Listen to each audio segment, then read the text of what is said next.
People that are here at 8:30, tomorrow we're going to have mandatory wake-up calls in everybody's room, so be prepared. We'll get you here one way or another. How did people find the conference yesterday? Fantastic. We gave everybody a homework assignment. Your homework assignment was when you were in sessions to think about what were some take-home points from each session, or in general, your points about FSM or what you'd like to see for the rest of the conference. So I'm going to go ahead and just start out by reading a couple that I had received while people are coming in, and then I'm going to walk around and call on you individually to talk about some. So maybe think about it. If you didn't do your homework yesterday, you have a couple of minutes to quickly prepare.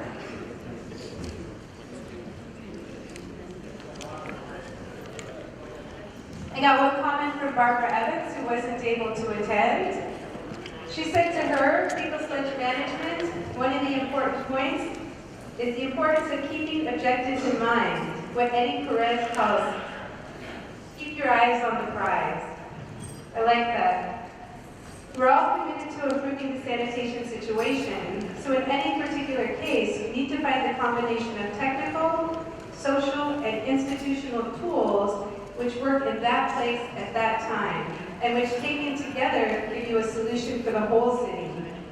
That might include off-site systems, on-site systems, any combination. It means that any particular idea, tool, or model will have a place, but deciding which to use requires good planning based on good information.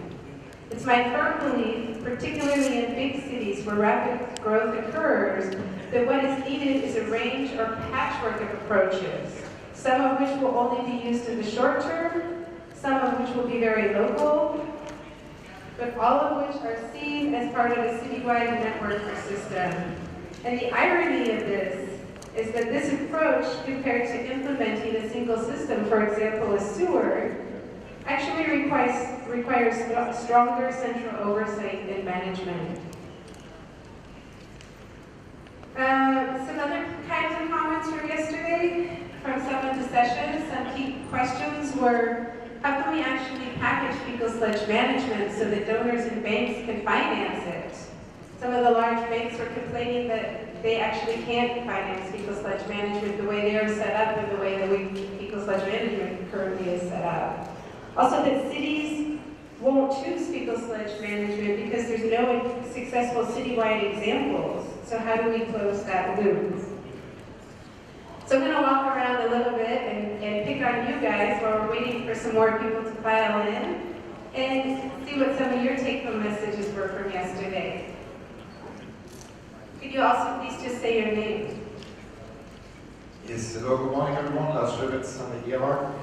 I think it's quite obvious as a first point that there's a lot to talk about, which is not only shown by the fact that we have so many people here, but especially when I'm standing in a coffee break or having a lunch break. It's really hard to get people back into the sessions. I think everyone's very excited to talk all the time and a lot, which is great. And the second point, which I got mostly from the sessions, is that even though we do have a lot to talk, it seems like we still don't know really what we're talking about in a lot of cases. So there's like a lot of questions that are open, and sometimes we're not really sure if we're actually really communicating what we want to communicate. But what I think is great, and this is my first point, is that everyone is very honest and open about it. And I think this is also due to the fact that we do have a very cool crowd here. So it's really fun, it's cool to talk about it, everyone's open and honest, and yeah, that's my point. Thank you very much. Do we have any other volunteers?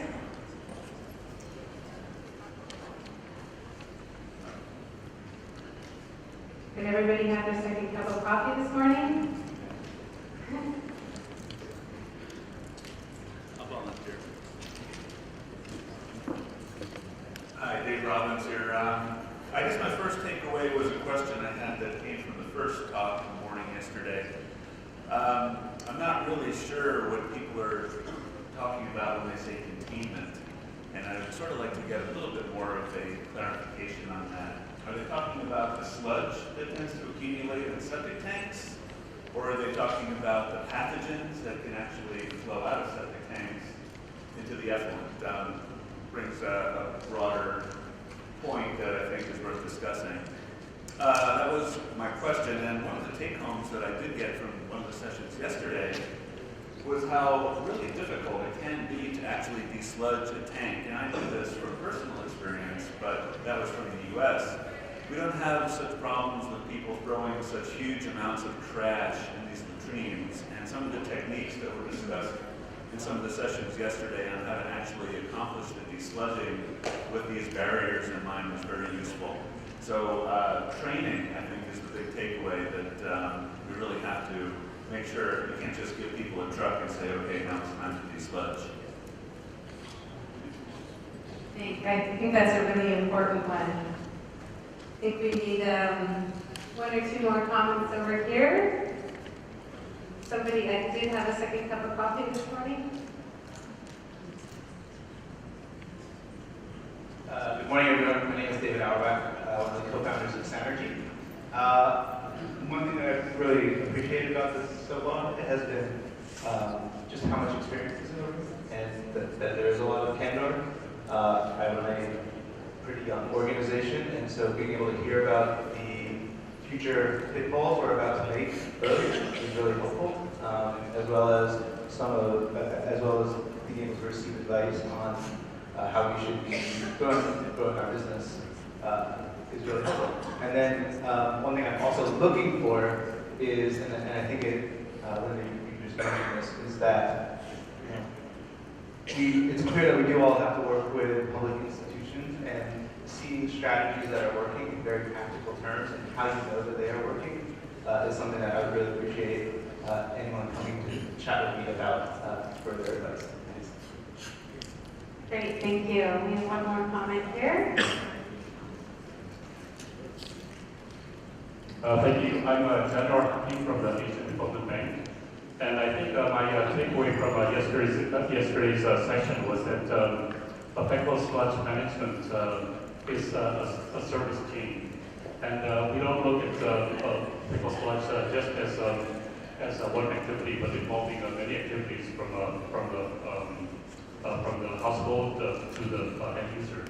And indeed, we have a water supply and sanitation projects, and usually these projects comprise about 90% of the water supply and sanitation, and even Faecal sludge management is not included in these projects. So I think yesterday provided me with a good outlook of what FSM is, and also perhaps some ideas to be more inclusive and to consider FSM, greater FSM portion in our projects because of the effects not only on economic, but not only health, but also economic livelihood. There are technical aspects, and I think we could consider expanding our operations in the future. Thank you very much. Great, thanks. That was a good comment. Thank you, everybody, for your comments. I'm just going to make a couple housekeeping comments before we go ahead and get this session started. One minor thing, the lightning poster sessions are going to end 5 minutes early today because there wasn't enough time for transition otherwise. I think we all need to personally thank Trevor and Jonathan, who spent the day yesterday uploading all the abstracts to the website so that we have access to them. Thank you very much. And I have one final thing I wanted to say that I'm actually quite unhappy about, and that's that I didn't see a single person playing Faecal sludge truck yesterday. So today what we'd like to do is have an informal tournament. We can just carry it on in the lobby. Do you guys know what I'm talking about? Did everyone receive it in their bag? No one did? Raise your hands. Okay, you all received a card name in your bag. Check it out. There will be a tournament in the lobby. Potentially even a free FSM book for the winner. Okay, so with that, we'd like to go ahead and get started this morning. We had a couple of changes to the morning session. Charles Niwagawa was not able to make it at the last minute. And unfortunately, Amy Lewin was also not able to make it at the last minute. She could not make it because of a no-fly zone yesterday in Manila due to the Pope's visit. I have a few comments to make about that, but I wasn't certain if they were appropriate, so I'll leave it. But Jenny was able to make it today, thankfully very much. So he's going to give our first keynote presentation. He's the Principal Urban Development Specialist for the Asian Development Bank, Vietnam. So if we could please give him a warm welcome. Thank you.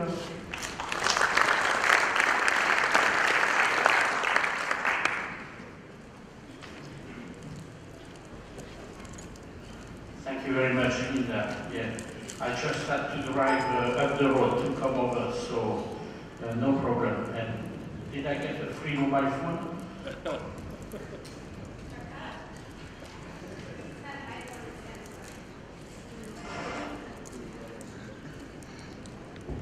Okay. So we're going to start first with a short video in order to wake you up, and then I will start my presentation.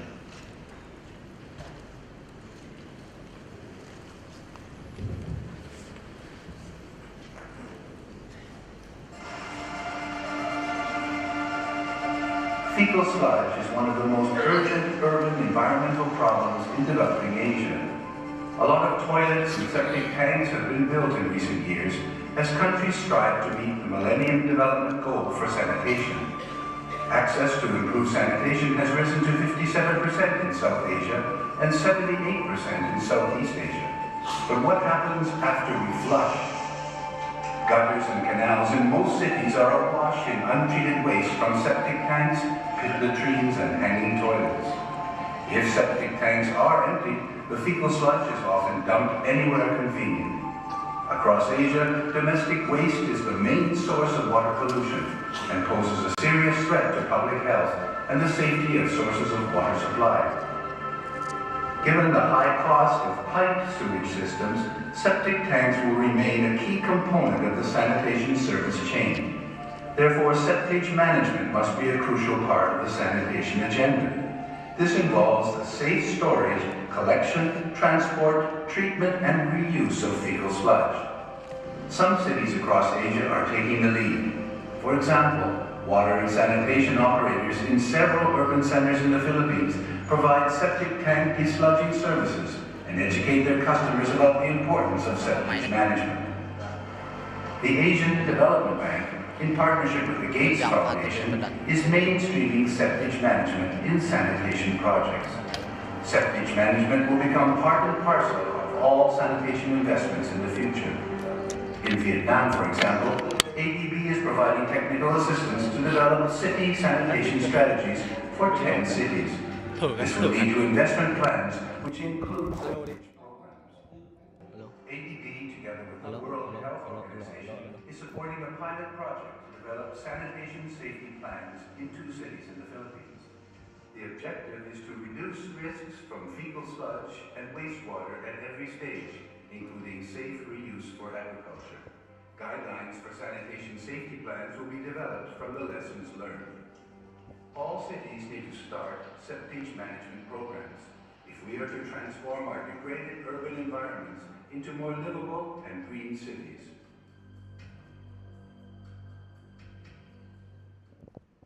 Okay, so that was a bit to set the scene, and I didn't send my biography. I just want to say that I'm graduated in environmental engineering, and for many years I was known as the waste engineer. So that's something we have to leave.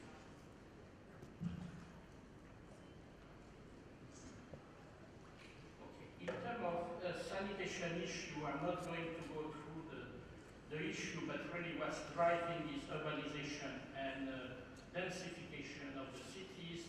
We all know about the self-cleaning capacity of the environment, and the primary mode of treatment in cities is still septic tank. And we are faced with poor water quality, and that basically bring pressure on water scarcity, especially for the upstream city. It's a health problem, and it's no surprise that the Bill and Melinda Gates Foundation is interested in sanitation, because we have a high number of infant and child mortality due to waterborne disease. We have those studies for WHO, but when we do project, it's always very difficult to show a direct link and direct evidence between health and investment in sanitation, because there is also a lot of other programs, a lot of public health centers being set up, improve food, nutrition, vaccination program ongoing, and the direct link between water and sanitation and health improvement is intuitive. And if anybody has data that will basically show this direct link, we are very interested. It's a social problem, and we coined a word when we started to, I would say, build more awareness in sanitation in ADB. We had a 3D, and the first D was disease. At the beginning we put death, but we feel it was a bit too strict. So we put disease, we put dignity, because it's all about dignity. And we put dollars, because this is one of the main problems of the equation. And we also know that it's a huge economic loss for every country. For Vietnam, we're in the 2%, but it can go up to 7% of GDP loss because of poor sanitation. And we're working with the government of Vietnam here. At the moment, their investment in sanitation is about $150 million per year, and we know that we need to scale to $500 million per year. So it's a challenge for the government to basically borrow this amount of money when they have also other requirements in terms of infrastructure, as a hard infrastructure or social infrastructure. So sanitation is still a neglected service and sometimes forgotten. For most countries, the MDG target will not be met on sanitation, especially rural sanitation. And the criteria is actually very basic: access to improved sanitation. So we're not talking about centralized wastewater management project, we're talking about access to improved sanitation. Sri Lanka and Vietnam will meet the target for 2015, but many countries, India, Indonesia, Pakistan, and also China, will not meet the MDG target. And basically, wastewater and sanitation management is ready. UN reports say that 15% of basic infrastructure, like proper separation of human waste from human contact, and therefore the idea of sanitation safety plan. And most on-site sanitation are not properly maintained. In some countries, I dare you go into a public toilet. I think you risk more having a disease by entering the premises than by having a safe defecation. So it's a huge challenge. And 80% of the wastewater in the cities receive very little or no treatment. And we all feel that improved sanitation does not go far enough. It's a first step, but those MDG need to be strengthened and go to the next level.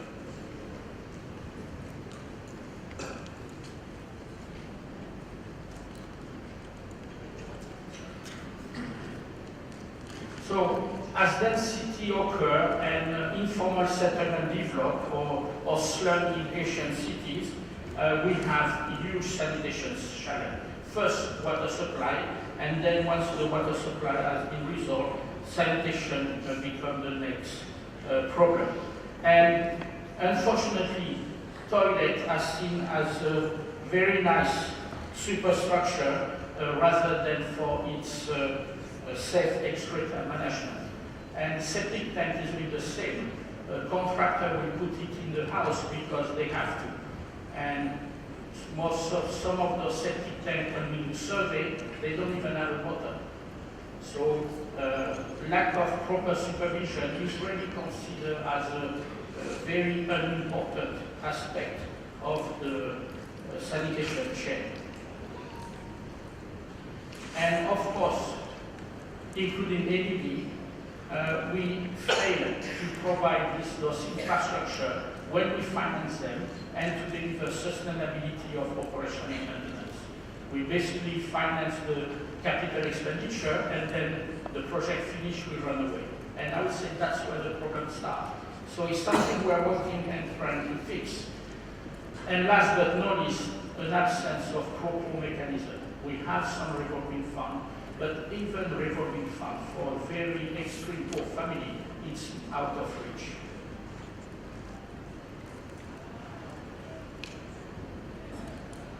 Fecal sludge management is really the ignored component. I graduated in the 80s, and I remember my lecture on fecal sludge management, not because I could not tell you anything about what we learned how to design a septic tank, but I remember we did a song, and because it was the 80s, we called it How Deep Is Your Tank? So still a major issue, but ignored. From the sanitation planning. We have, of course, manual emptying as the most common, and in the presentation yesterday on fecal sludge management as a business, the presenter was highlighting the fact that any other management system of fecal sludge beyond manual emptying was out of reach and too expensive and very hard to work, even on cost recovery, and on full cost recovery even less. So that's a challenge. And sanitation safety plan, of course, there, and one of the targets is really to eradicate this manual emptying. The service provision is unregulated. In Vietnam, the Bill and Melinda Gates Foundation financed a study that was done by Professor Vietnam.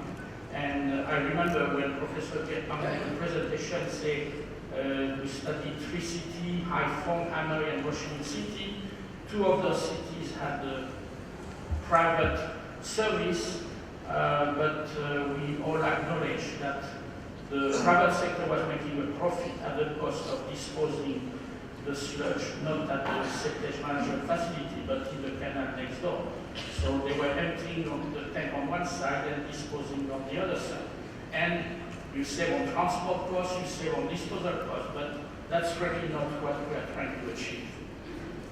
And as I said before, we look mostly at procurement of equipment, sludge drying beds, septic management, but the institutional side, who is going to take care? The social side, how the people will accept to pay for the service, or even to consider emptying the septic tank. And how are we going to finance the operation and maintenance? All this is basically absent. So we have to rethink sanitation and really a change of mindset. We know that improving access to toilets, to latrine, even with the septic tank is not enough. And we have to move from centralized sewer approach to non-sewer sanitation chain. And that's maybe one of the difference I have with Roshan from the Bill and Melinda Gates Foundation. I think we should also consider decentralized wastewater management. It's very important. Septic tank will only do so much. Maybe at best 30% removal of biological oxygen remain and 50% suspended solid. That's still a huge load when the city is relying only on septic tank. And Vietnam is no different than any other city. The coverage for, we call it pipe sewer, is less than 10% all over the country. But non-sewer solution options are really something we need to mainstream. And the sector pioneer toilet of the future, basically to have on-site sanitation facility that will do the treatment on-site without the need to transport. And let's not forget, when we transport septic sludge, we basically transport water, so very uneconomical. And also work on the resource recovery. There was a few also interesting presentation yesterday on the resource recovery. But really the message, and ADB is listening, is really to move out of centralized wastewater system. And even when we do a centralized wastewater system, we might cover maybe 40–60% of the city. And the remaining of the city, especially the peri-urban area where the poor people live, are not covered by the project. So it's something we try to address and we try to change.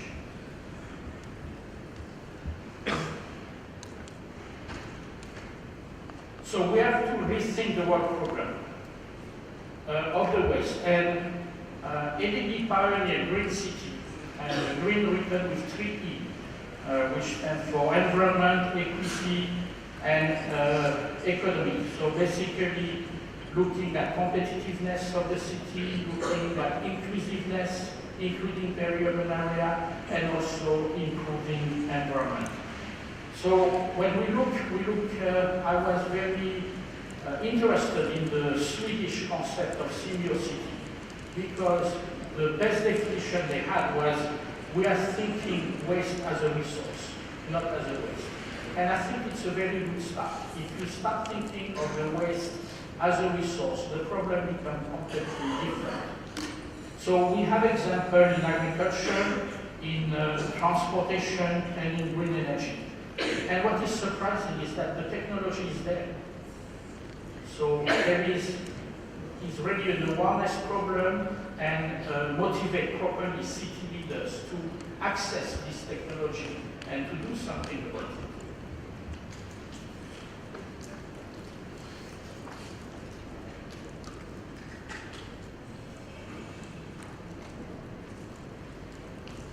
Okay, so this is a functional system. We had a lot of presentation yesterday. We will have more today. Tomorrow we'll focus on Vietnam, on the system, and I'm not going to spend too much time on this. My personal take, and you are welcome to challenge me. I consider fecal sludge as a sludge, and I always have problem to go and treat it as a wastewater. So we have a wastewater line, we have a sludge treatment line, we have a sludge coming from the septic tank. It has stayed there a few years, it's already well mineralized. Why do we put it back in the wastewater line? And why not consider it as a sludge and work directly? On top of this, it has some anaerobic condition. If we put it back in the aerobic wastewater, we basically waste energy to try to make it from anaerobic to aerobic. So that's my take, but I don't hold the truth, and we are welcome to challenge and contribute.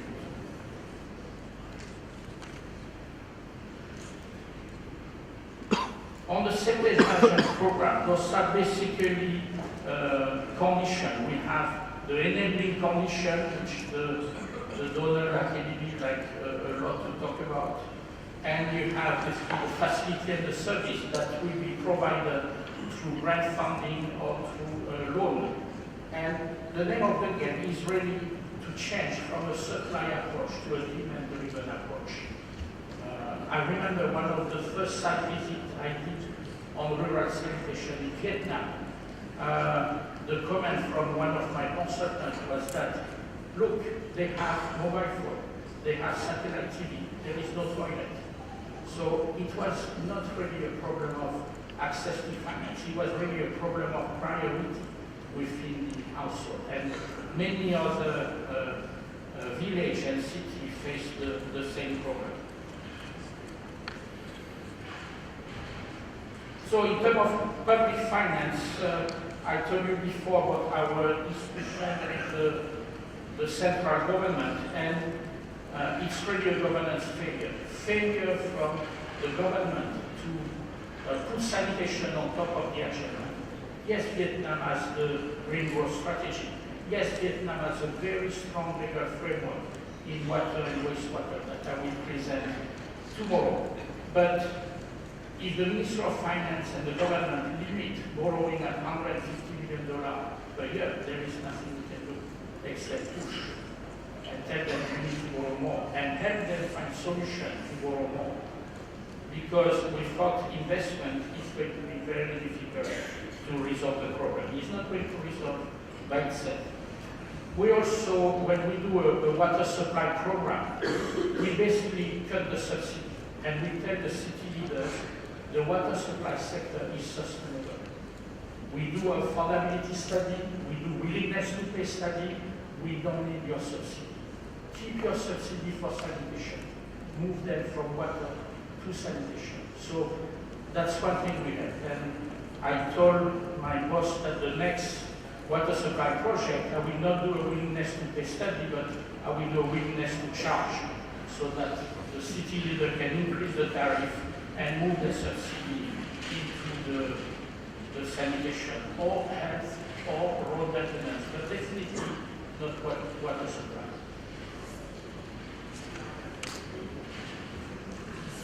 What we need to do now is basically a business plan. We need to treat sanitation as a business. And we have an example of business plan with a cost center, revenue center. I think we have to change the dynamic. We have to change the sanitation services from a cost center to a profit-making center. I was in the private sector for 18 years before I joined development. And if you are a division within a company that is a cost center, sooner or later your division will be absorbed. So when you have a cost center in a private company, you try to become a service center and show to your bosses that you are providing internal service, but you are definitely, the last thing you want is to be a cost center. So very strong, I would say, potential for private sector participation. We talked a little bit before about engaging shareholder and moving from this supply to demand-driven approach. And I always compare this to alcoholism. I say, if you're an alcoholic, I can only help you if you acknowledge you have a problem. If a city leader is in denial that he has a problem with sanitation, there is nothing much I can do. So the awareness building is very important. And in Vietnam and other countries, we have done a lot of, I would say, small-scale pilot, something that was $50,000 up to $200,000, just to build awareness. And frankly, when it was included in the project design, it was to pay lip service. There were social people asking for it, so we are going to put some money and everybody will be happy.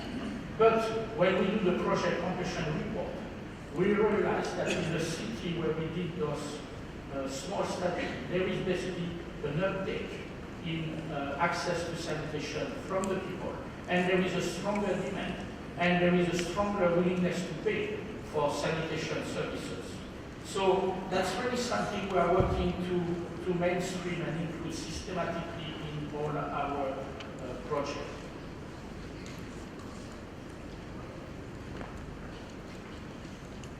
So ADB support to sanitation, basically, we are very thankful to the Bill and Melinda Gates Foundation because it allows us to have set up a dedicated sanitation financing partnership facility. And I think most of you that were sponsored by ADB, I think there is hundreds of them for this workshop, directly benefit from this sanitation facility. And trying to promote non-sewer solution because this is the one solution that requires the lowest capital expenditure. And really, when in Vietnam, World Bank did an assessment of the sector, there is about, I think, 17 or 18 central wastewater treatment plants in Vietnam. None of them work. So we had a small group of donors discussing and saying, okay, what can we do about it? What are the problems? And at the moment we have, following the enactment of Decree 80 last year in Vietnam, that is effective since 1st of January, we have basically made a paper that is circulated with the Ministry of Construction and with the donor community and some NGO on policy issues. Basically, what can we do at the institutional, technical, social, and financing level in order to address those policy issues and to make the sector more sustainable. We have also access to a pilot and demonstration activities, and this is basically to test any innovation. Now, it can be technology, it can be institutional policy reform, it can be capacity development, or it can be dissemination of knowledge. The only thing we don't want is we don't want to rubber stamp commercial technology. If you are a supplier, you have a technology, please do your homework. We have the water operator partnership. This has been going on for about 10 years in Italy, and I would say only recently, maybe in the last 2-3 years, we start to look at doing water operator partnership in sanitation. And we expect one to be done in Vietnam with the city of Hanoi that recently completed a wastewater management project with the World Bank. And also promotion, innovation in wastewater management. We have our own website. If I remember, it's wastewaterinfo.asia. It's in the presentation. Please have a look.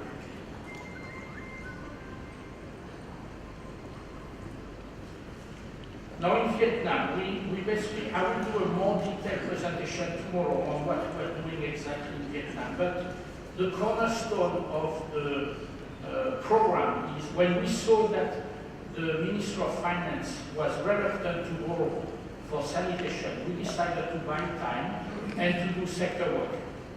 So basically, let's work for 1 or 2 years, let's understand better the sector, let's understand better the issues, and let's try to design a program that the Vietnamese feel comfortable with. Now, city sanitation strategy in Indonesia is a very comprehensive and detailed project preparation. It's basically a full-blown feasibility study with technical design. In Vietnam, it's basically a rapid assessment. It's a study that is done by 2 or 3 individual consultants for less than 3 months, and basically make an assessment of the sanitation situation in the city and propose a strategy for sanitation. And we are testing leadership, commitment from the city leaders. We are looking at technical issue, institutional issue. Is the water and wastewater company separate or combined? Is the master plan good enough, or do we need to redo the master plan before we come with a loan?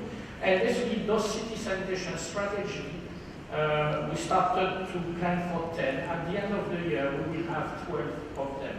And it's really a tool to engage with the city leaders and to build a pipeline of sanitation project for future financing, by ADB or by other.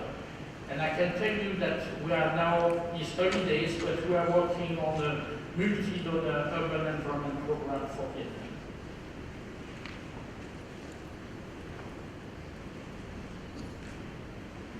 Now, policy and law, sanitation code. Vietnam, for example, is a very interesting case. There is a technical guidelines officially issued by the Ministry of Construction on how to plan, design, build, and commission septic tank. Nobody used these guidelines, but everybody used the guidelines that was written privately by Professor Vietnam, because it's much better. But what does it take for these privately done guidelines to be mainstream and integrated in the new technical guideline? So ADB in the region was supporting 2 cities, Manila and Makassar in Indonesia.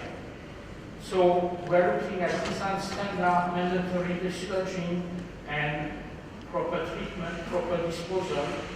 What financing mechanism can be applied? Full cost recovery, where the subsidy comes from, if we need subsidy, how are we going to monitor the service, and what sort of penalty do we give?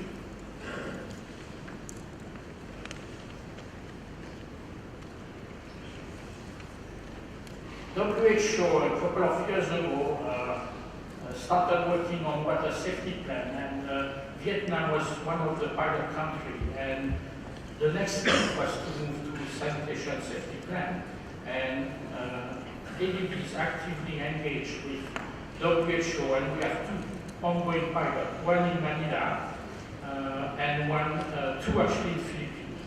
And we will try to mainstream those sanitation safety plans into each and every project.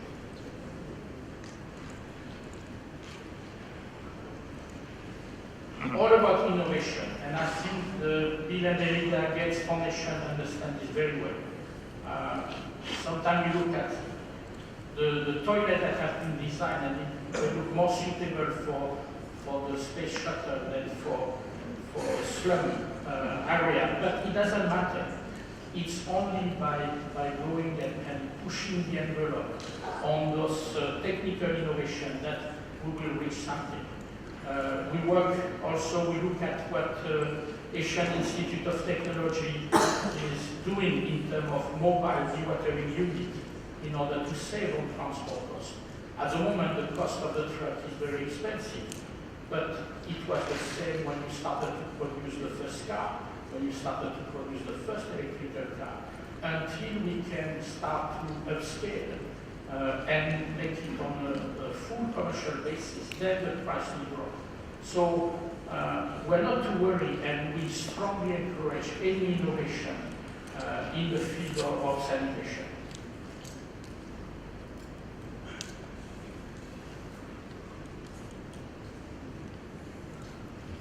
So in conclusion, I will basically say that solutions are available. The technology is there, and action are needed. And I think ADB doesn't want to be called a NATO organization, no action, talk only. So we're trying to do our bit. And in conclusion, I would say that at the beginning of the presentation, I was worried because the room, I didn't know if the room was half full or half empty. And I think that illustrates the problem of Faecal sludge management. Is the glass half full or is the glass half empty? Well, I'm an engineer, so I think the glass is too big. Thank you very much.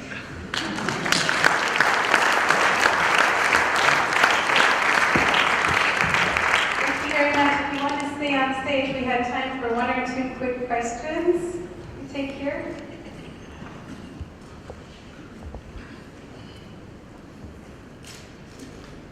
Hi, my name is Eddie Perez, and thank you very much for an excellent presentation. Very interesting. And it's great to see ADB's evolution in this area.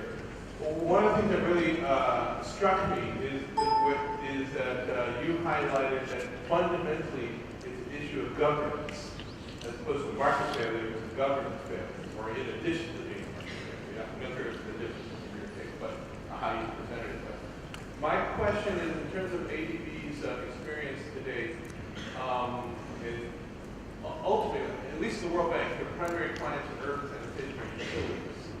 I assume that that's largely the case of ADB.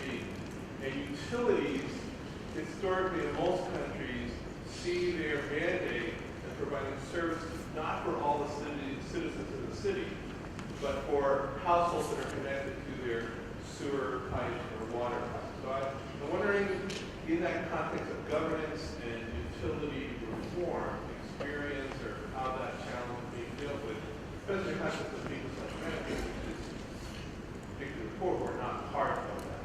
The other, just quick addition to that is you emphasize a lot, you use the analogy of cost center versus the profit center, yet food sanitation really is a core public health intervention. Ultimately, the goal is to have a healthy city, healthy families. And increasingly, is recognizing that it is a public good versus a private good, and therefore worthy of public investments. And so sort of that balance between investing, increasing public investments, versus saying, well, households can afford to pay for it because something is a private good, they can afford a phone, they should be able to afford this as well. But it's a little bit of a contradiction. Thank you very much, Eddie. Well, on the governance side, it's true that at the end of the chain is the utility, but I speak for Vietnam, and it's true of many other countries. The utility are owned by the local government, so the local government gets involved. And what I can tell you is that we're now systematically including in the wastewater management project, whether it's centralized, decentralized, a septage management component. First, because it doesn't cost a lot of money, we can integrate the septage management facility into the treatment plant, being centralized or decentralized, and we just have to organize the service. And at the moment, what we're doing is trying to have an inventory, and we will start this year sort of pre-feasibility study in order to test a few models in 2 cities of Vietnam on how we can deliver the service. And in some places it will be a public service, in some places it will be a private service, and in other it can be a mixed public-private partnership type of service. And that brings secondly to the funding. And the discussion on cost recovery, on public good, well, somebody is paying for it, either directly through tariff, through charge or fee, or indirectly through the taxation system. Now in Vietnam, the taxation base is very small, especially at the local government level. So we're basically telling the city that you don't have many options, and you have to rely on direct charges. And when we look at water supply, we say, okay, water supply was subsidized. We now work with 15 water companies under our water supply program, and we basically eradicate subsidy because the water supply sector doesn't need them at the city level. And use this subsidy basically to help and promote and develop sanitation services in the city. So I prepared the keynote presentation last month at the Asian Institute of Technology. And what struck me was one of the first sanitation projects, which was basically to develop sanitation in London. And I initially believed this was a public health program. They had a lot of disease in the suburbs of London because of sanitation. And then when you dig a little bit, you realize that actually it was a commercial venture. And yeah, let's do sanitation so that we can get rid of the poor people and do some commercial and industrial development in this area and see where properly the place. So we're no different now than we were 150 years ago. So the public health is a reality. We cannot escape it. But the financing aspect, either direct financing, indirect financing, or a combination of both, is what we must do. What is not acceptable is to put the pressure on the utility and don't give them adequate funding to deliver the service. That's where they start to cut corner, not because they want, but because they just don't have enough money to invest or to even operate and maintain. And then you see disposal in the canal opposite the septic tank instead of transporting and disposing the sludge at the septage management facility that has been designed. I hope I answered. Great, thank you very much. Sorry? Just started the dialogue. Yeah, That's a very good. That's a very good start. Thank you very much for your presentation. Very insightful. I think we have lots to talk about during the break now.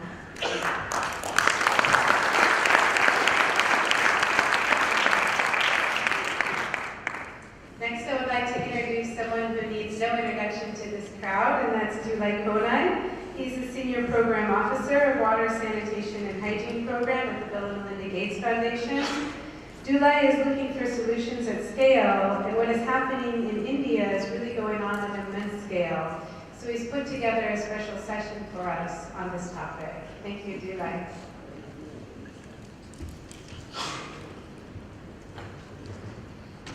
Good morning, everyone. I look like Indian, right? So this is going to be a session focusing on India. Before even start, I think we need to acknowledge the political commitment. So I'd like everyone to really stand up just give a big clap to the Indian government for the huge engagement they're doing to push this. Please.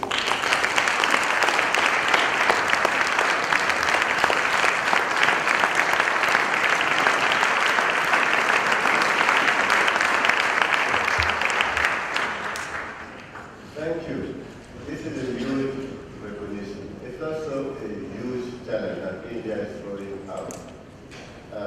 We said this conference is growing, but while the conference is growing, many people meeting, and we're not doing the NATO show, not, what is it? Many talk about no action. We want to take action, right? We have 3 representatives of the India government and people who are very much involved in the Clean India mission. So if we talk about scale, this is what it is. Here we have a very willing government trying to push and drive sanitation forward. How do we do that? FSM1, a lot of technical discussion. FSM2, a lot of technical discussion. FSM3, we have government asking for solutions. So in this session, you will hear from them how they see things going at scale. And I think the feedback and the dialogue I would like to create here is more, what are we learning that government like this can include into the plan? What would be the best policies? What would be the best approaches when we work at scale? We did a lot of small-scale experiments, and we have great success here. The challenge here would be, how is this going to fit into the bigger picture?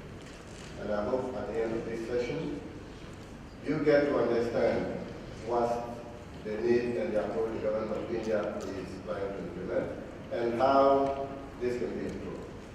For academics, this is, I'm for academics, I'm not criticizing, and I see the publication and PhD supervision law and so on. And some of them are saying this. This is an opportunity to listen and take action when we meet next time. But before that, we should have solutions as well. So open your mind, your ears. We're going to drive this to India. So my first speaker would be Shubhagato. Shubhagato is a senior fellow at the Center for Policy Research, which is a leading think tank in India. He has more than 20 years of experience. So these are people who translate a lot of evidence for policymakers to make decisions. So he's going to open up this session with water policy intervention in India and how this is leading to solve the sanitation issues. And following that, I will have one federal government representative and one state government representative from India. So I'll introduce those two people after Shubhagato. Thank you.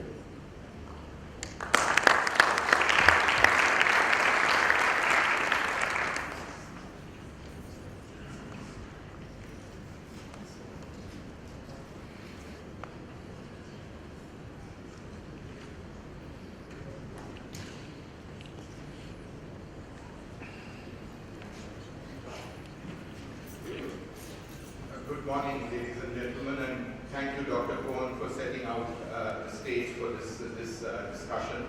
My name is Dasgupta, Shubhagato Dasgupta, and I come from India's oldest independent think tanks. And I'm responsible there to looking at a program called Scaling City Institutions for India Sanitation. And what I'm going to try and do quickly is set out a short history of the evolution of sanitation policy in India and talk about scale in that. And the issue being that getting scale right is an essential challenge for the sector in India. And the dichotomy is that while you scale up, you also need to scale down. So scaling right is what we need to try and achieve. A scale in the size of the problem, we know that India is, in a sense, the sanitation problem of the world. In terms of world total sanitation, I guess 2014 JMP kind of reports that India is 53% of the global open defecation problem comes from India. When you look at urban alone, then it still is at 52%. And these are large numbers, as India is a huge country, right? In terms of meeting our the MDG targets that collectively the global development community, the governments of the world committed to, India's lack of progress in sanitation is holding up the global agenda. And while on water supply the targets have been met, in improved sanitation there is a long way to tread. The presentation and the discussion going forward is essentially about urban sanitation, but I will just briefly introduce the complexity of rural sanitation, just to give a whiff of what the policy debates are in India are like currently. So, the first programs on rural sanitation started in 1986 with the Central Rural Support Rural Sanitation Program. This then transformed in 1999 to something called the Total Sanitation Campaign, which was community-led, people-centered, which engaged local governments after the Decentralization Act, and was at one stage the darling of sanitarians across the world. It was scaling up. That's what the government assumed, people in the sector assumed. It was supposed to reach 70+% in coverage. But when there was an independent census, did a survey in India, and the new figures showed that it was only at half the level of spending that the government was doing. The achievements were much lower. And so was born a new program called the Nirmal Bharat Abhiyan in 2012, which essentially involved the state governments more, and but also raised the subsidy amounts. The Sludge Bharat Abhiyan, which is the new format post the government in May last year, is further increases subsidies. And it recognizes the roles of states and local bodies more and passes on more responsibility.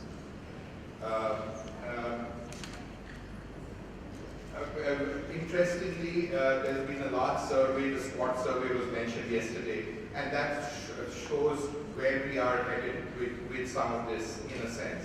Because there is a strong preference for open defecation still in rural areas, and if the data from this large survey showed that 40% of the households with a working toilet still had one person in the household still defecating in the open. There are psychological issues about the uncleanness of the toilet, and so the strategies adopted are keeping toilets away from homes or building very high capacity pits, which only empty very often. The issue of particular communities only being attached to these cleaning jobs of toilets was also came through, and these are among the most marginalized sections of society. And there were a number of very interesting findings here, also including the fact that most people who owned a government constructed toilet still prefer to defecate in the open, and that community toilets weren't seen as a preferred option in these rural areas in these 4 states, northern Indian states. But some of the issues that it did not highlight in its data or isn't well understood yet is the issue of slippage. So there was why do communities which have already become open defecation free and have maintained that status for a while not manage to maintain it going forward? What is the role of the collective in that? And about the big issue of missing toilets. So means when the Total Sanitation campaign was critiqued to look at the new and Nirmal Bharat Abhiyan, it came to light that a large number of toilets constructed funded were not available to users anymore. So I just leave that at that because the program, but those are essentially the policy debates that are engaging the government in India. Go on to urban sanitation, and I'll take a couple of minutes to run through this. Means in urban sanitation too, the issue has been that the rural problem has been so massive that urban sanitation has not been an important area till very recently. But as we move forward, there is a clear realization that it is not only 52% of global urban open defecation that happens in India, but when India's urban population is only 11% of the global urban population. But over the next 20 years, we are going to see more than 200 million inhabit urban areas in India, which is the size of countries like Brazil and Indonesia, moving into urban areas in India. So there is a huge challenge as well as an opportunity ahead of us. And there's an increased realization of the significance of sanitation in terms of health benefits, better understanding of the health benefits, resource efficiencies, climate change resilience, economic benefits, and increasingly more reporting and awareness about the equity and dignity issues around sanitation. Means just to flag that the government is also very well aware that while a lot of attention has gone into basic sanitation over the last few decades on environmental sanitation itself, only 10% of the waste generated in India India has only 10% of the treatment capacity that it requires in urban areas. But means sanitation has made some progress, and we do incorporate that in our thinking. In the fact that open defecation has steadily gone down. When we got long-term data, in rural areas, only 1% had access to toilets in the 1980s. In urban areas, starting from a level of 33%, we're down to 13% of open defecation. This, although there's no direct linkage, it also shows it reflects in IMR ratios coming up. At the state level, there is a lot of differentiation. There are a bunch of states which have higher levels of open defecation, and the states can be kind of categorized according to their GDP and their open defecation. Smaller cities are lagging larger cities. Open defecation doesn't come from slums alone. There's enough evidence to show that non-slum areas too, there is a lot of open defecation. Tracking a little longer term policy development in India, we can isolate three different eras. The first would be since independence to the 74th Constitutional Amendment, which kind of allowed for decentralization and local self-government.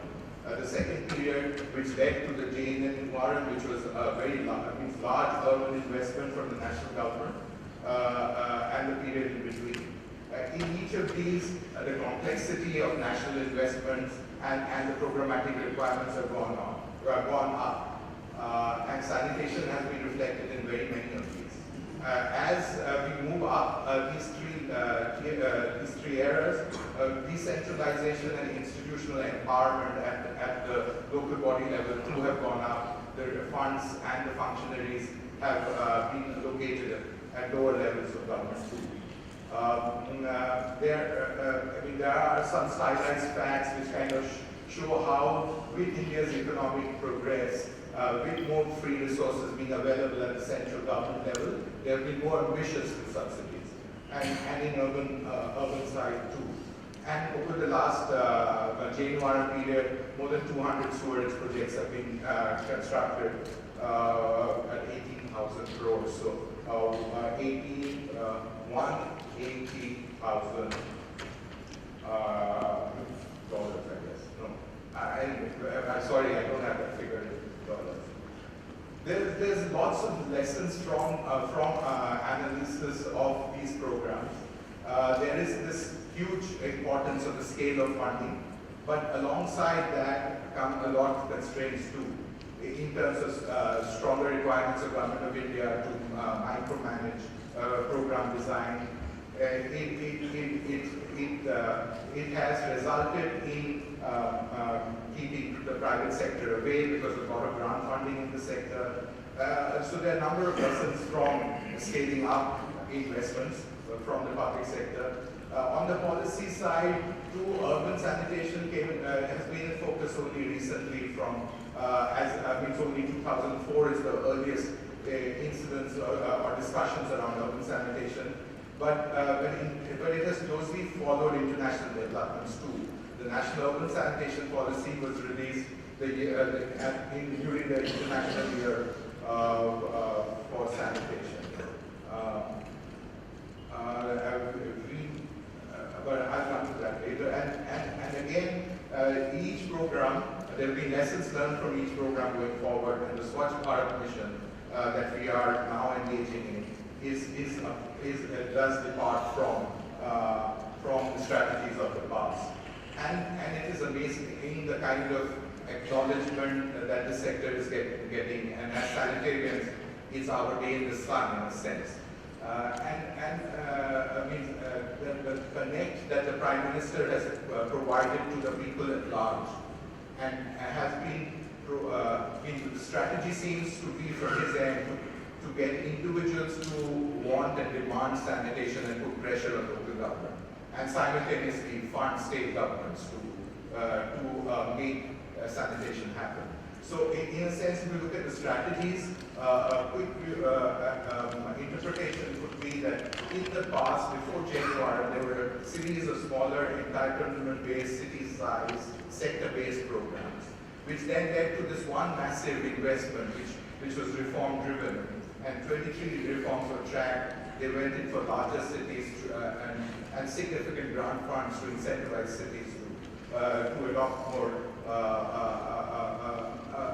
reform agendas to make them more self-sufficient. But in one sense, what the new government is trying to do is that it has relinked sanitation from reform. So sanitation is being seen as an essential good that has to be available to populations at large. And then the 500 cities, which is the new program called the National Urban Development Mission,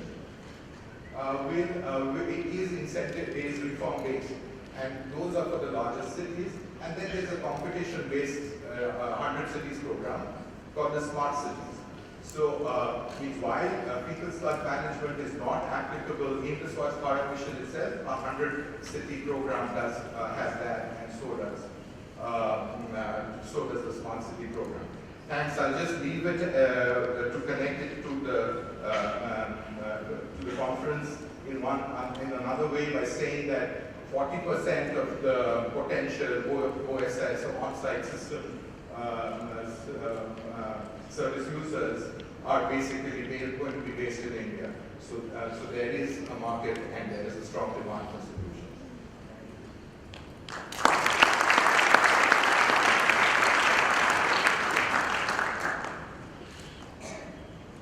Thank you so much, Roberto.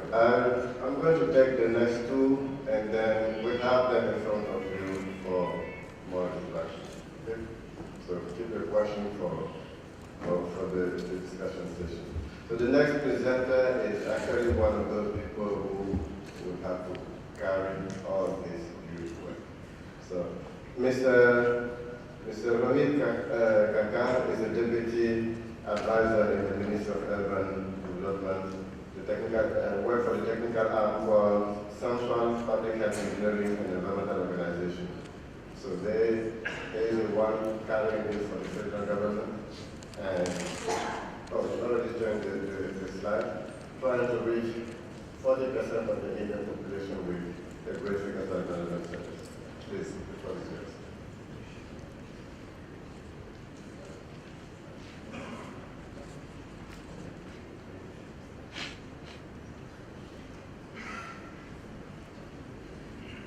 Thank you, Shubhani and Dasgupta for a wonderful introduction of our history of this country has been trying for the last 50, 60 years of its independence.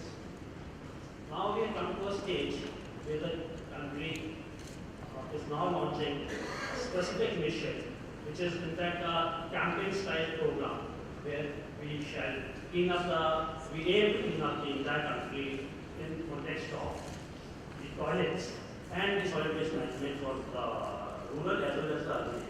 I represent the Ministry of Urban Development, so I have restricted myself to the urban scenario.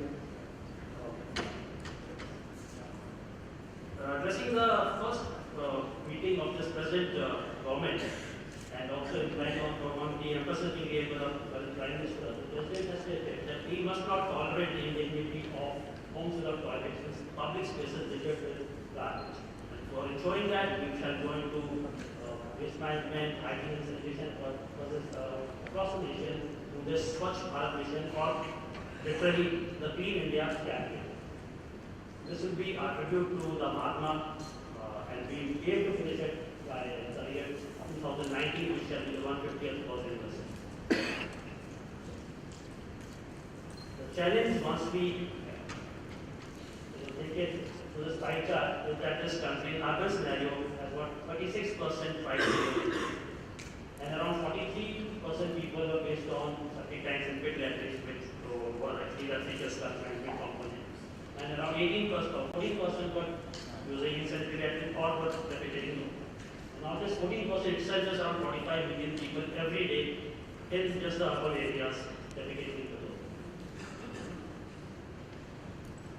So Swachh Bharat mission has been launched with the objective that we need to eliminate the open defecation and eradicate manual scavenging, which we shall go along with it. We will deal with the modern ways of municipal solid waste management. And also to do all this, the basis crux is that we will like to, like the point which was brought up by Dasgupta, that there is a tendency amongst the old people in India that maybe they feel more comfortable into the open defecation, especially in the rural areas. So there is a requirement to affect behavioral changes, generate awareness about the ill-health concerns which will come with these practices. And also, while doing this, we want to create an enabling environment for the private sector, for both the capex, the capital, and as well as the OPEX, the operating and maintenance. So, like I stated, the mission has to be completed by September. Components are given out here. The art components are we are going for individual household toilets, we can do this, and community and public toilets, and along with solid waste management. What is a slightly linked to the present concept is that the septic management as well as sewerage is not being captured in this, because it is the aim is just to get the people start using sanitary practices at the household level, and so we are not dealing with the septic management in this mission. However, this NUDM, this is a National Urban Development Mission for 500 cities, which is following shortly, which may be probably in the next couple of months, and that does include the septic management in a very big manner. Also, to reinforce our commitment, the Government of India in 2013 has come up with a septic management policy, and we are willing, the government is absolutely in sync with this conference that the septic management is a way ahead. Now, just to bring you to the individual household toilets, is the beneficiary will be any person who doesn't have a toilet. There will be no major classifications, anybody who. Okay, now coming to this, we expect that around 10.3 million household toilets will have to be constructed in the country. And that is our investment of around 3.27 billion. The procedures have been made very simple. A person will just have to give a self-undertaking and there is some verification. And once he completes his work, a geotag photograph will have to do it, and based on that, progress will be monitored. The second component is the public toilets. With this, we take around 20% of people in urban areas will not be able to find space to construct their individual household toilets. For them, the community toilets will be the way forward. Around 56,000 seats need to be constructed during the next 5 years to take care of this issue. The management has been devolved to the ultra-local bodies and the state governments, basically to the ultra-local bodies. They will have to find the land for these people. They will have to design as per the local practices, and the maintenance and operation cost has been built. The central government will be willing to contribute viability gap funding to the tune of around 40%.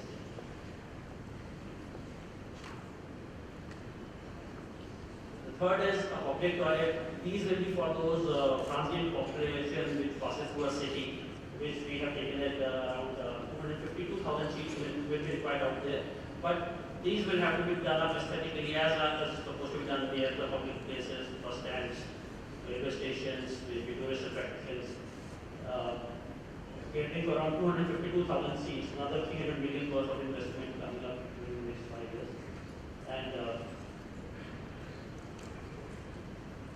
the major chunk of this investment will be, or the mission will be into the solid waste management. It's a very big problem in this country of India. And again, we will focus on decentralized system. Local bodies will have to decide whether they want to go into individual basis or into cluster kind of approach. This again has to be done through PPP mode because the central government can contribute up to a 20% that is a viability gap funding. And this estimates to around $5 billion during the next 5 years across the country. In the urban areas, all these investments are into the urban area. The mission is to manage through a structure which will have a national level advisory committee and review committee which will be headed by the Secretary of Urban Development and the National Mission Directorate. At state level, the Chief Secretary will head the High Power Committee along this on Mission Directorate, and then the district level review committee. So a lot of things has been left, only reviewed by these people or work has to be done by the urban level. In conclusion, we just want to bring out that there are some of financial provision. We estimate that all this work will cost around $10 billion. The government of India is bidding or is committing around $2.3 billion. The state governments have been requested to match it with around 25% of $2.3 billion should be their contribution. Rest of it, we are looking for the public-private partnership, and we also feel that contributions can come from entrepreneurs, from philanthropists, from the CSR component of corporates, and for that a Sludge Bharat Kosh has been opened in the Ministry of Finance India, which shall be used. For any further details, you may contact the ministry or me. Yes, thank you so much.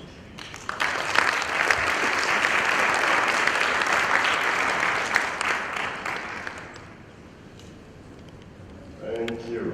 Thank you so much, Mr. Kaka. So our next speaker will be Mr. Rudy. So he works at the state level and he's a senior civil government official. He has the municipal administration and water supply department in Tamil Nadu.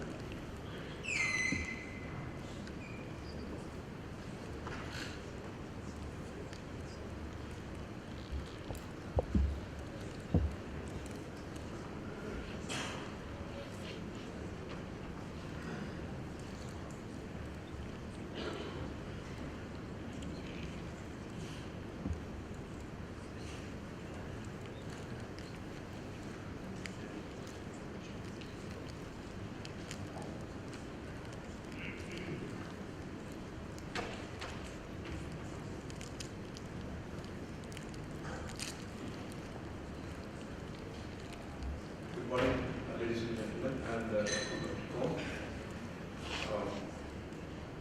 to simplify my presentation, I would just like to look at the screen and talk to you. Both are slightly confusing, not completely both. Mr. Kathir talked about the scheme as unveiled by the Government of India recently. This is hardly one before. This is first of its kind in the urban sector.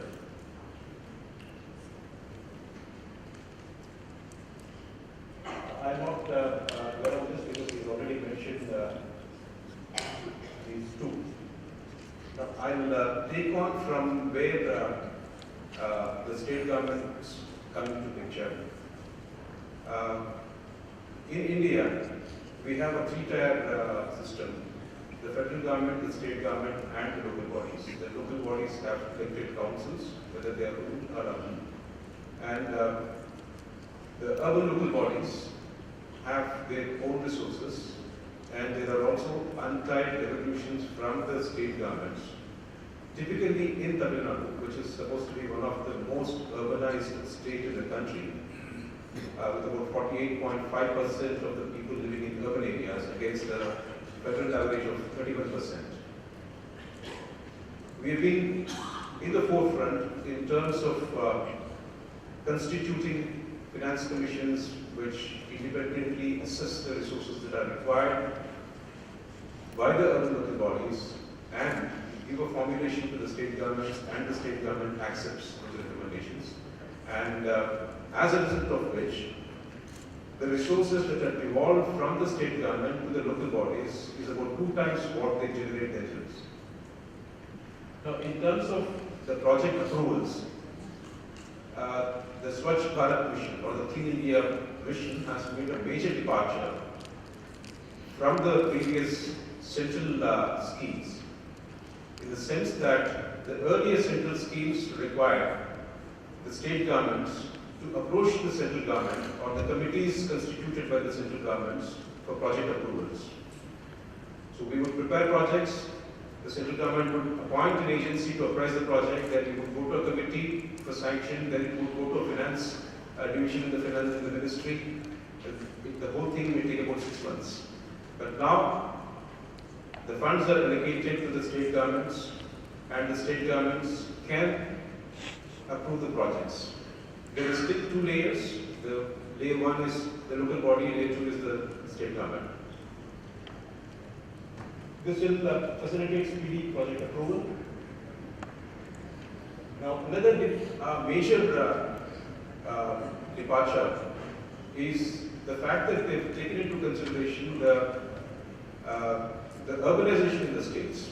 A state like Tamil Nadu, which is most urbanized, gets benefited because of this formulation, because 50% weightage is given to urban population and another 50% weightage is given to the number of cities in that particular state.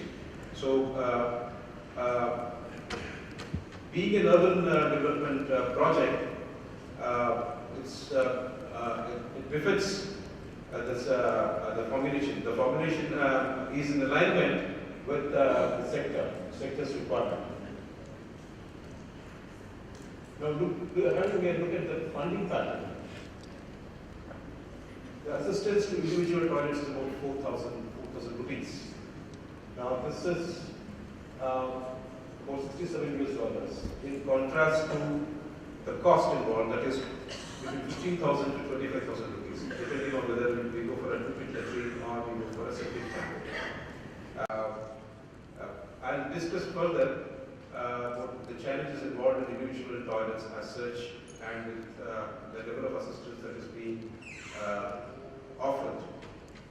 The second kind of toilets are the community toilets, where 40% subsidy grant is being offered from the government of India.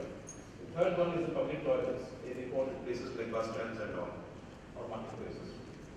The emphasis is on public-private partnerships.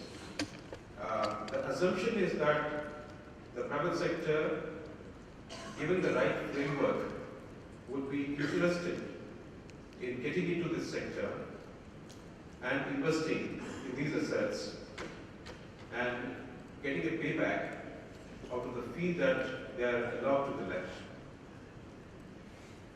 Now, these are our observations. Now, the people who depend on community toilets are mostly the people belonging to the economically weaker sections or the low-income group. Now, we have the community toilets program being run in our state for more than a decade now. And we have different experiences of operating them. And some of them are operated by the self-help groups which are community groups, who collect a small amount, say 2 rupees, which is a very small amount, per use, which goes towards the payment for the maintenance worker, who is quite often a very old lady. And the consumables are given by the local body, the city. And the electricity payment is done by the city. And the major maintenance works are taken up by the city. So the present model, as you can see, involves a lot of expenditure, maintenance, towards maintenance by the city, which is almost like 75% of the expenditure. Given this scenario, our experience shows that a private investor may find it difficult to cover even the capex, even the opex. Forget about the capex. So capex in our context has always been a grant from the government, which is from the taxes, by way of schemes. In addition to the regular devolutions that the state government gives, the state government also comes up with schemes specifically for various sectors, sanitation, then we have underground sewage schemes, we have water supply schemes. So we have funding tied up with projects separately, and we have been funding 100% grant for the community toilets. But as far as the individual toilets are concerned, I was tempted to compare them, but then the realization is that they coexist, and the individual toilets is the ultimate objective. The community toilets is where we began. About 64% of the urban households have toilets. This is what, when we surveyed about 19 towns recently, when we have tried to come up with the guidelines for septic management. And we found that about 60% of them have toilets, whether they are sanitary or insanitary, whether they have septic tank or whether they leave it into the stormwater drain. Well, some of the villages have in due course have been upgraded as towns, town panchayats, and in due course they become municipalities. But the mindset, there's a lag in terms of the transition of the mindset to an urban mindset. So the preferences remain, the behavior remains. At least what one can see is that there is a 60% change. Traditionally, toilets are constructed in the backyard of the houses. They are separate from the main building.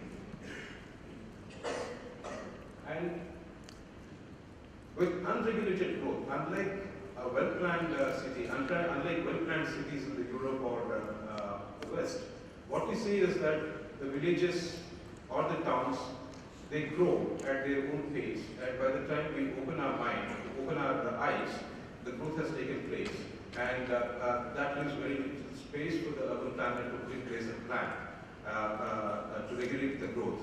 So you have fragmented plot sizes of 200 square feet or 300 square feet. Family divisions have taken place, and a father would, out of 1,000 square feet plot, he would have given for to 3 children 200 square feet, 200 square feet each, and they live in very small places, so very little scope for individual toilets. Also, the experience in the rural areas shows that grant-based individual toilet program, unless it is demand-driven, preceded by a proper IEC activity, awareness creation activity, the probability of falling into misuse is high. So the reliance on individual toilets alone to achieve an open defecation free status will not prove to be right in the short term. It takes time. We need to give that time, we need to put that effort.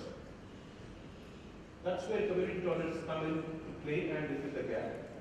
But then, our experience shows that community toilets can also fall into disuse. Basically because the same issue of just an old lady, 60-year-old or 65-year-old being employed and she cleaning just once a day and then just sitting there and collecting to big bulk use. And eventually, the doors get broken, the nuts and bolts get missing, and the place becomes so bad that people are no longer patronage that place. So what is required is a properly designed community toilet with good ventilation, sunlight coming in, and so that people do not feel bad about going into that place, don't fear going into that place, and a proper O&M protocol. This is what we have done in just the past 3 years. The state government has identified about 3,184 places where open defecation is noticed in the various local bodies. And we have constructed about 1,665 community toilets. And we have completed renovation of 1,609 community toilets. So for the successful operation of community toilets, what we require is a proper assessment of maintenance needs, performance-based contracts, long-term contracts, adequate municipal budget to bridge the gap between the operational revenue and the operational expenditure, and a push factor provided by IEC activities. Thank you.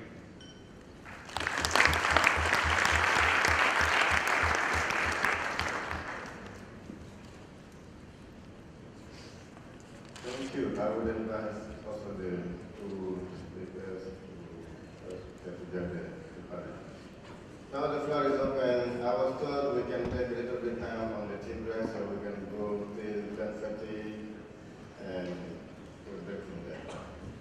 All right? You now wanted me to say something else about.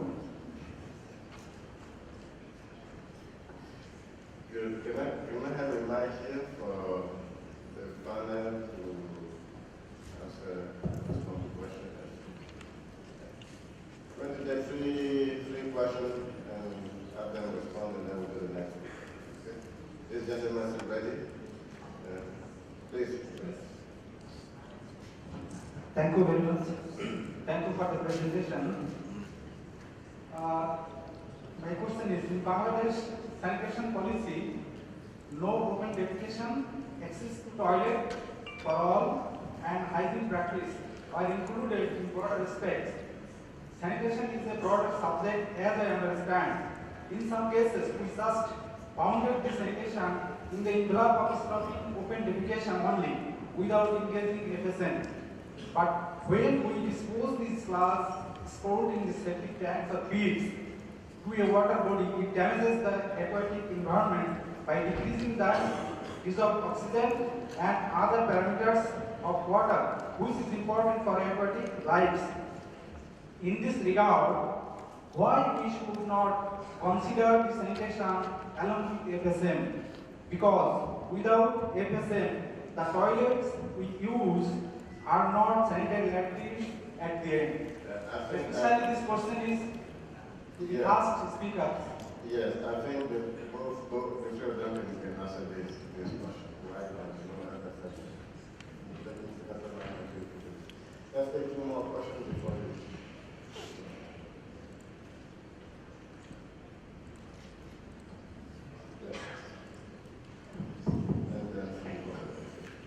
Yeah, so I'm Shabla Prasad. I'm a PhD student who works on sanitation issues in India. It's really heartening to see the kind of efforts the government is putting into these things. And as Shivalika pointed, if India is world sanitation problem, the question we need to ask is, why is it so, right? So at one end, yes, there could be, okay, no investment and so many other problems. But one of the main reasons that I see is this marginalization that exists. Like whoever doesn't have the access to toilet, okay, so which social class do they belong to? What caste do they belong to?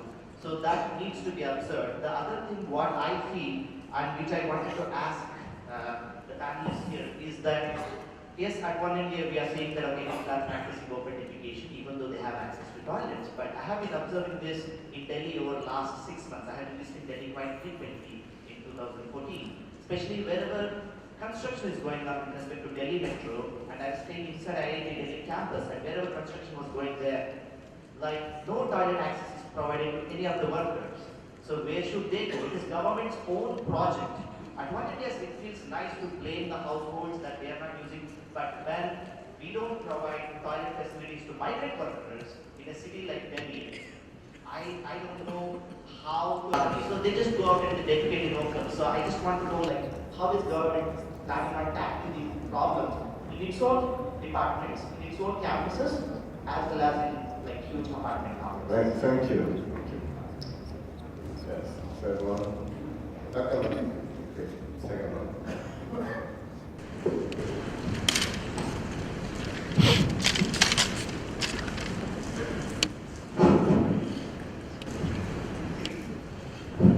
With the graph report,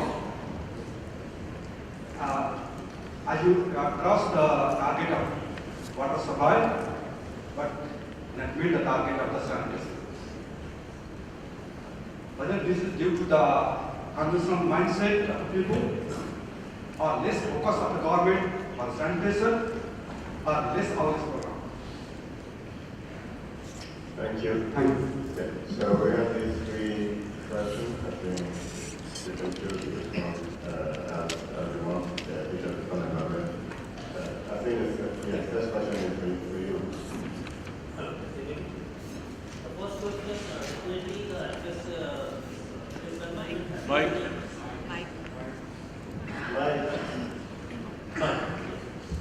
Question has to be linked with the general sanitation, with the normal sewage, and there has to be a wire measure which is found depending on the concentration.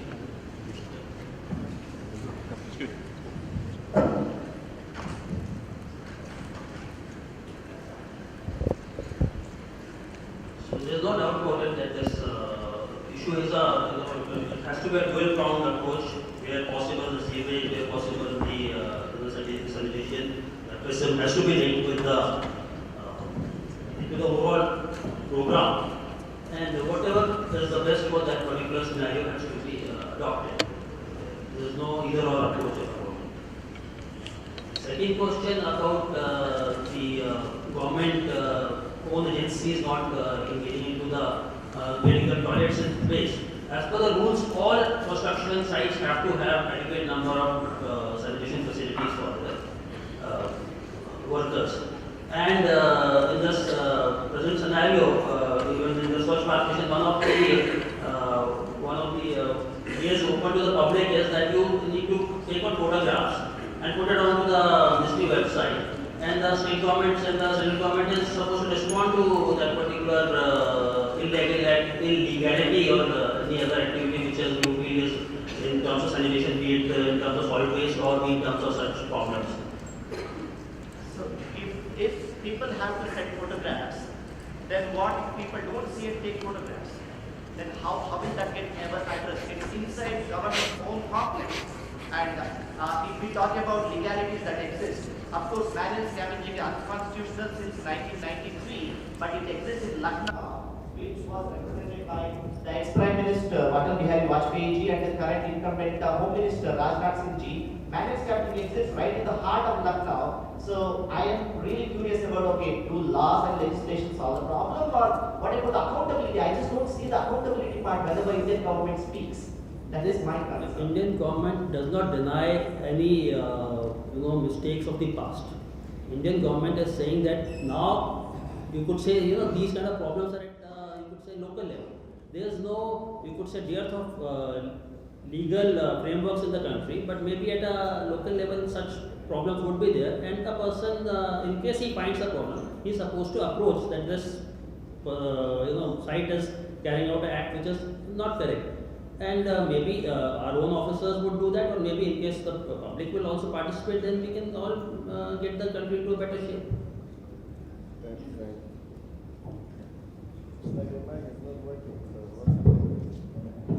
On the other question of the social biases and people from particular communities not being able to access toilets, if you could have seen that what we have done is we have identified spaces where open defecation is observed, and that is caste neutral. Any caste or any group that is indulging in this particular open defecation, that problem is taken care of. That area we are coming out with the community toilet. So at least as far as Tamil Nadu is concerned, we have overcome that problem. We don't see that kind of a problem. There are, yes, if you talk about caste issues in terms of using the toilet, yes, there are there. These are necessary to be resolved by the local city leadership. And in case where they are not able to amicably resolve, I think the easiest option that they resort to is provide one more toilet.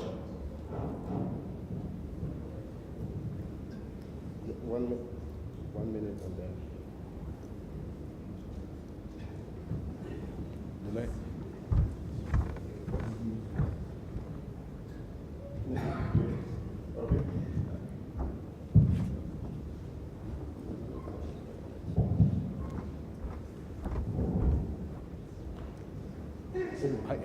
I thought you. Okay.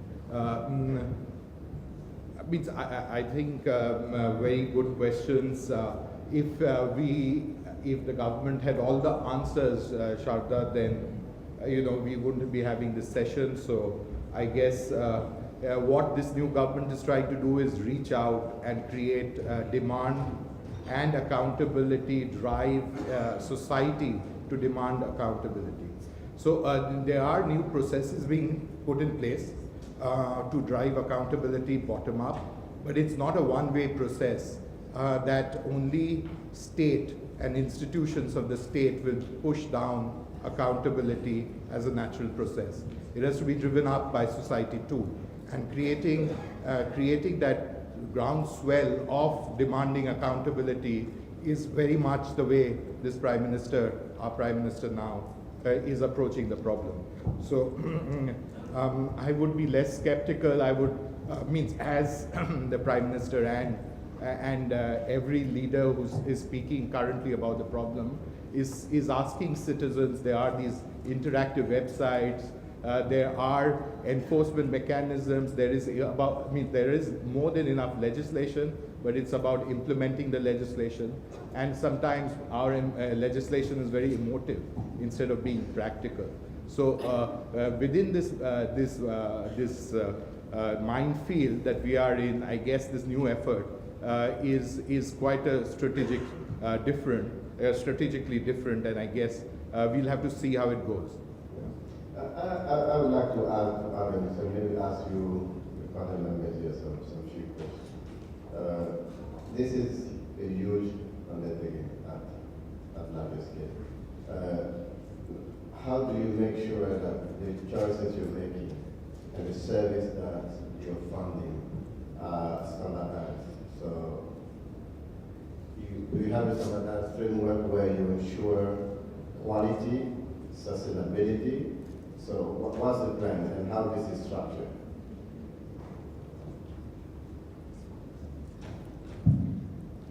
See, there are certain things which are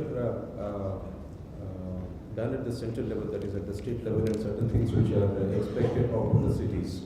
The maintenance certainly is expected from the city, whereas we are comfortable with providing templates for as responses towards designs, templates towards responses as operational guidelines.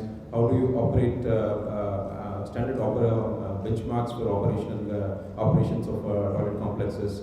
This is what we do at the central level, but we do expect the city to come out with the actual maintenance. In fact, I can share with you that we've asked one of the corporation to come out with how much do you spend on your maintenance of your 30-odd community toilets, and how many times do you clean it? I mean, the response is that they get cleaned once in a day, and and the second question that is put is, if you have to maintain it, say, 4 times a day, you have to clean it. You have to have a log sheet in front of the community toilet. You have to have a supervisor for a group of community toilets who is maybe on a bike or on a two-wheeler. So how much would you require? How much would you require to spend? It is 3 times. So this is what you need to spend if you have to operate it at a particular standard. And if you're not operating at that particular standard, then pretty soon it will fall into disuse and it will not be managed. And this expenditure, this commitment will have to come from the city. And it's a bitter pill for us and also for them that spending on the maintenance is sometimes the last option. The first option is capital expenditure, new roads, relaying of roads, new buildings, reconstruction of buildings. That I think gets more focus, more publicity than maintenance. Lack of maintenance gets publicity, but not maintenance. Thank you. So the other question I would have, you can answer those two together. We have maybe 1/3 and half of this room researchers working from many research organizations on policy question on technical innovation on business model. So where do you see opportunities for this community to bring in new thinking, new ideas, new technologies which would help this mission? Construction of toilets seems to be a very simple kind of arrangement, but once it comes to construction of toilets, per se, we believe is very simple construction, where sewer network is not available, maybe the septic tanks, and that's a conventional way of looking at it. But once you come to tune of say 10 million toilets to be built, maybe we look forward for the technical experts around there who can contribute and tell us that whether there are any better options available to the country, maybe a modular kind of a structure which can save us on the capital so that amount can be expended on the O&M. Operation maintenance, we can divert that amount to the O&M. Maybe that is where we can, maybe the volume of work can interest some major corporate so that the scale of this construction can save on the cost of capital. So those are where we can look at towards the business model as well as in the technical field.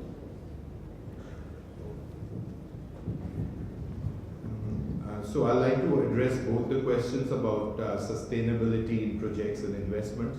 One big bottleneck in public finance in India has been that you don't account for operation maintenance costs into project design. So in that sense, the new government programs are looking at O&M costs to be included and capitalized. Which may or may not be a bad thing, but initially it does give a boost to infrastructure not falling apart the day it gets commissioned. But whether it will postpone the reforms around user charges is yet to be seen.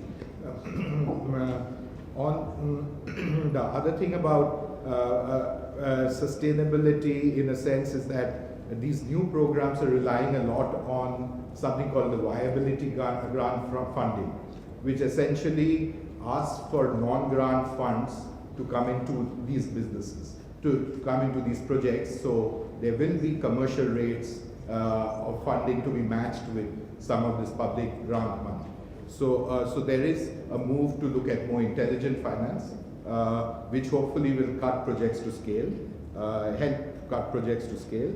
On the innovation and research side, I guess the challenges throw up a whole lot of avenues in the sense, right?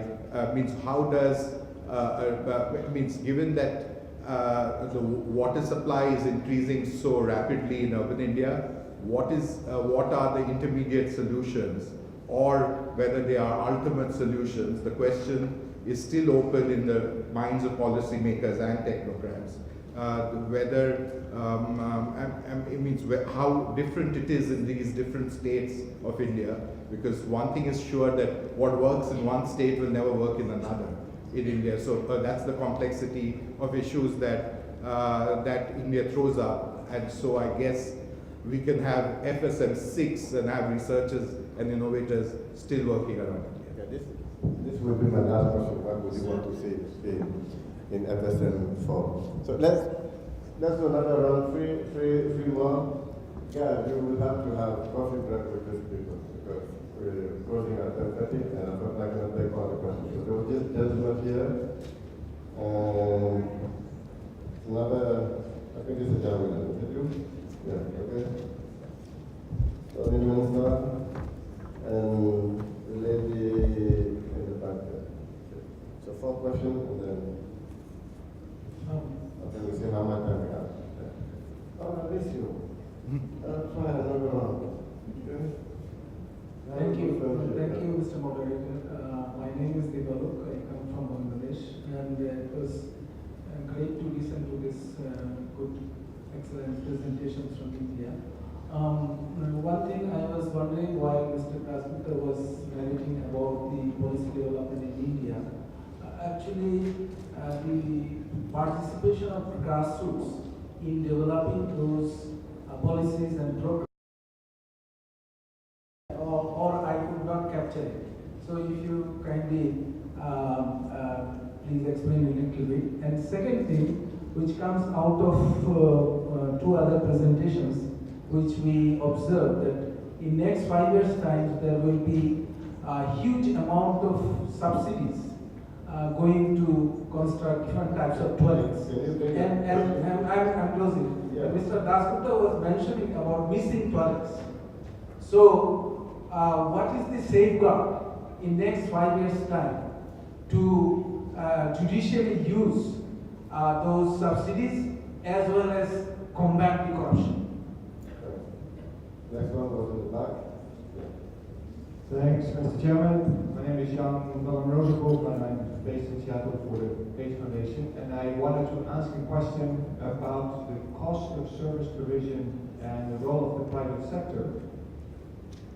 And I'm going to hang that question on India, but I think it's a relevant question for many of us in this room and many of the other countries present. In the second presentation, we saw the total bill for the Clean India campaign as presented as around $10 billion, with about $2 billion contributed by the government, another proportion by the state, and then the remaining proportion, which billions and billions of dollars, private sector, CSR funding, and user fees. And then in the third presentation, we heard that in Tamil Nadu, the thinking is that the private sector would be interested to invest in service provision and make a profit. And in the next slide, we were told that the present experience actually does not support that. And I'm wondering what is being tried and what is in place in India to actually unlock the interest of the private sector, or are we all collectively falling prey to magical thinking where we just say, oh, the private sector is going to solve our problems, but we don't really have to figure out how to do that. And I would like to hear what is being done to address that. Thank you, Jan. We have 5 more minutes or 1 minute for the question and then further response. So, Tony, you have 30 seconds. Thank you, Mr. Moderator. My name is Abdul Mensa. I'm from Ghana. I'd like to commend the government of India for this bold step towards solving the sanitation challenge. My question is, the last presenter mentioned that 60% of the population has some form of sanitation, either improved or unimproved. I would like to find out whether there's a provision for the unimproved users to upgrade their facilities. And then what's the role of enforcement and compliance in this whole scheme? And then also, in terms of technology, what are we looking at? So we have diverse areas, household, we have community toilets, and also public toilet. What technology are we looking at? Or technologies are we looking at? Thank you. Yeah, please.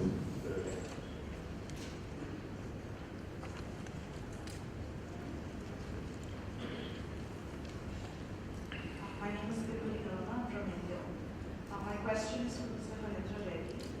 We understand that the national government is giving you a challenge, and while you have very adequately critiqued the program and its shortcomings, that will take time to revise this. In the meantime, for individual projects, which is the main strategy of Sludge for ending open defecation, you have 4,000 rupees, which is 1/4 of the cost. I would love to hear your ideas, sir, on function on the presumption that people who defecate in the open are poor. In that case, how are we going to make up the cost of constructing the toilet with an adequate substructure so that it doesn't become a non-functional toilet? My second question, very quickly, is how are you going to tackle the issue of open defecation even when good functioning community toilets exist? Thank you. Thank you. Last one, moderator privilege. Activated the microphone. This is argument, not the bottom of the knee. Thank you. This is Nirima from Foundation News. This question is from Mr. Khalida Reddy. We understand that Tamil Nadu has a distinction of being the first state to notify the operative guidelines on fecal sludge management. Could you please elaborate on that and give us the vision of Tamil Nadu state with respect to fecal sludge management? Thank you. Thank you. I'll give you 1 minute each. Take one important questions and answer that. But we will have coffee break later and you will be available for following up on other session. So this septic management presentation is there. To Mrs. Nilima, this another session on septic management. So your question will get covered in that session.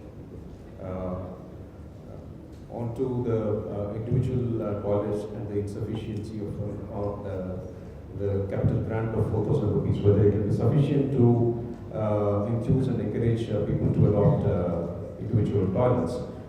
We do recognize the fact that 4,000 rupees is not sufficient. Government of India is also aware of it. They have asked the state governments to match, and as I have already mentioned, a target-based approach may not really give us the right kind of results. We will have to come up with a demand-driven kind of an approach. That demand will have to be created, and once the demand is created, yes, when there is certain amount of grant that can come from the state government, certain amount of grant can also be expected from the city government. So we can make it reasonably good. But essentially the demand has to be generated out of the IEC campaign. And it is gratifying to note that the Government of India is allocating 15% of the overall budget towards creating this awareness. And out of that 12% is going to come down to the states. And it's good that they have realized this is the critical gap. It is the critical gap. I like the point raised with the Bangladesh delegate. Bangladesh has been one of the inspiring, you could say, for this Swachh Bharat mission preempts that Bangladesh has gone ahead and done a very good job with their improvement of ODA, Open Defecation Free Society. So that is, I must thank Bangladesh for that. And the question was regarding how do we ensure that modern practices, like we said, that geotagging of the toilets with photographs. There are such now in India we have a unique identification number which every individual has. Maybe that somehow, and then like the IEC, the intense this campaigning will be there, so that there will be a sense of local pressures, community pressures on the individual to ensure that the toilets are being built. Those kind of issues will manage to. Thank you. I'd like to thank again the presenter on the podium. There's a lot of questions. There will be a technical session following this. They're also available for interaction, so you can meet with them anytime following this session. I think one thing we've done also is that going to scale today, we don't have all the solutions. So we're trying to bring filter trains, septic tank, and sewer system to scale. In between, there's other opportunities. There are different opportunities to shape the service, how we structure business models for private entrepreneurs to be very engaged with a program like this. So for anyone else involved with R&D in your own organization, or trying a different model at scale, here is an opportunity to actually engage with the Indian government to exchange on what works and how this can be implemented at scale. So thank you again, and thank you for your attendance. We just have a few closing things to say. I'd like to say again thank you to Dubai and to the distinguished panel. That was an excellent conversation. We got started a little bit late this morning. Most participants arrived late, so tomorrow I'd just like to point out starting time is half hour later, so that's 9 o'clock. So if you all show up at the same time you showed up today, we'll be fine. Because we're running half an hour late, the coffee break is going to be half an hour late, and the next session will be half an hour late, and then that time will come out of lunch. And starting at all the sessions after lunch, everything will be back on time. Thank you.